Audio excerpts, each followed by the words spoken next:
வணக்கம். நான் உங்கள் அம்மா சமையல் மீனாட்சி. இப்போ நம்ம புரட்டாசி மாதம் பிறந்துச்சு. நிறைய பேர் வந்து வெஜிடேரியன் தான் கேட்பாங்க. அதனால் நம்ம வெஜிடேரியனில் உருளைக்கிழங்கு பிரியாணி எப்படி பண்ணுறதுன்னு பார்க்கலாம். அதுவும் ரொம்ப ஈஸியாக. இதை வந்து நீங்கள் லஞ்ச் பாக்ஸ் மெனுவாக ரெடி பண்ணிக்கலாம். ஏன்னு கேட்டிங்கன்னா டைம் வந்து ரொம்ப கம்மியான டைமில் நம்ம இதை ரெடி பண்ணிடலாம். காலையில் எந்திரிச்சோன்னா அவசர அவசரமாக வேலை செய்கிறதுக்கு இது வந்து ஈஸியாக இருக்கும். எப்படி செய்கிறதுன்னு பார்க்கலாம் வாங்க. உருளைக்கிழங்கு பிரியாணிக்கு தேவையான பொருட்கள் பாருங்கள். பாஸ்மதி ரைஸ் வந்து ஒரு 3/4 கிலோ வச்சுருக்கேன். தக்காளி 2 தக்காளி, இஞ்சி பூண்டு பேஸ்ட்டு 1 ஸ்பூன், உப்பு தேவையான அளவு யூஸ் பண்ணிக்கலாம், 2 ஸ்பூன் நெய். உருளைக்கிழங்கு பார்த்திங்கன்னா 150 உருளைக்கிழங்கு வச்சுருக்கேன். நீட்டு வாக்கில் இந்த மாதிரி கட் பண்ணி வச்சுருக்கேன். அப்போ தான் நல்லாயிருக்கும். கொத்தமல்லி தேவையான அளவு யூஸ் பண்ணிக்கலாம். முந்திரி ஒரு 10 பல்லு வச்சுருக்கேன். எண்ணெய் தேவையான அளவு. புதினா வந்து கொஞ்சம் ஒரு கைப்பிடி அளவு நான் வச்சுருக்கேன். சோம்பு பார்த்திங்கன்னா ஒரு 1/2 டீஸ்பூன். பச்சை மிளகா ஒரு 12 பச்சை மிளகா வச்சுருக்கேன். இது மட்டும்தான் காரம். உங்களுக்கு காரம் கம்மியாக வேணும்னா ஒரு ஆழாக்குக்கு 2 கணக்கு வச்சுக்கோங்க. நான் ஒரு ஆழாக்குக்கு 3 கணக்கு வச்சுருக்கேன். கருவேப்பிலை தேவையான அளவு. இப்போ நம்ம அரிசியை தண்ணி ஊற்றி கொஞ்சம் ஊற வச்சிடலாம். நம்ம இதெல்லாம் தாளிக்கிற வேலைக்கு இது ஊறிட்டே இருக்கும். ஒரு 4 ஸ்பூன் அளவு எண்ணெய் போட்டுக்கலாம். இதில் பார்த்திங்கன்னா நம்ம வந்து மசாலா ஐட்டம் ரொம்ப இல்லாமல் மைல்டாக பண்ணுறோம். ஏன்னா ஸ்கூலுக்கு நம்ம கட்டி கொடுத்து அனுப்பும்போது கொஞ்சம் சாப்பிடவும் ஈஸியாக இருக்கும் குழந்தைங்களுக்கு. அதனால் இப்படி சிம்பிளாக பண்ணுறேன்.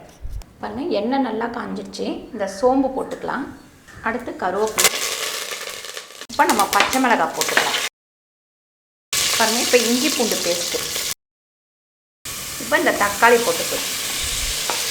பாருங்கள், இந்த ரைஸ் வந்து நல்லா சூப்பராக ஒரு டேஸ்ட் வந்து சாப்பிட்றதுக்கு வித்தியாசமாக இருக்கும்.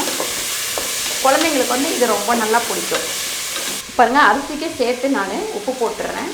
கல் உப்பு போடுறதுக்கு நான் கையில் போடுறேன். உப்பு தேவையான அளவு போட்டுக்கோங்க. இப்போ இந்த புதினா போட்டுடலாம். பாருங்கள், ரொம்ப வதக்கிட்டு இருக்க வேண்டாம். இப்போ இந்த அரிசியை நம்ம இதில் போட்டுடலாம். கழுவி எடுத்துகிட்ட அரிசியை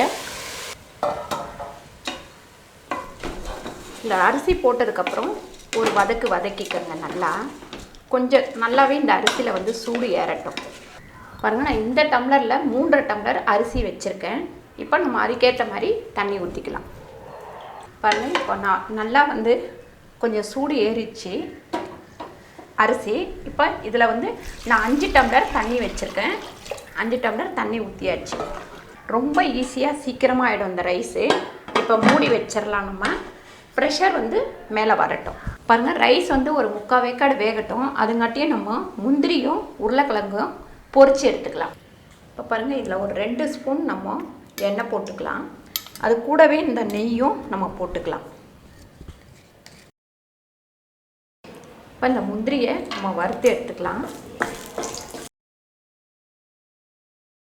பாருங்கள், இந்த உருளைக்கிழங்கை இப்போ ஒன்று ஒன்றா போட்டு நம்ம பொரித்து எடுத்துக்கலாம். கொஞ்சம் நல்லா கலர் வர வரைக்கும் நம்ம இதை வந்து பொரிக்கணும்.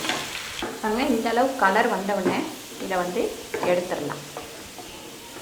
நம்ம உருளைக்கிழங்கு வச்சு என்ன செஞ்சு கொடுத்தாலும் குழந்தைங்க வந்து நல்லா சாப்பிடுவாங்க.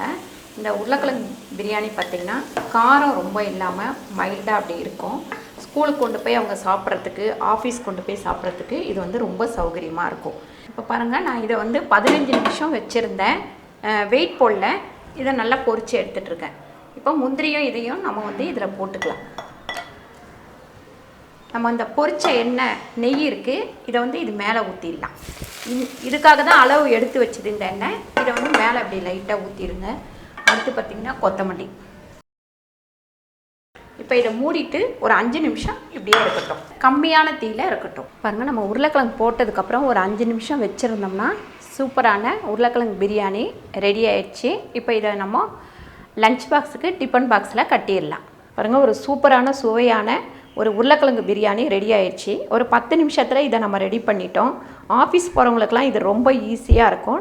நீங்களும் இதை ட்ரை பண்ணி பாருங்கள். இந்த வீடியோ உங்களுக்கு பிடிச்சிருந்தா லைக் பண்ணுங்கள், ஷேர் பண்ணுங்கள், சப்ஸ்கிரைப் பண்ணுங்கள், ஃபேஸ்புக்கில் ஷேர் பண்ணுங்கள், மறக்காமல் கமெண்ட் பண்ணுங்கள். நன்றி, வணக்கம்.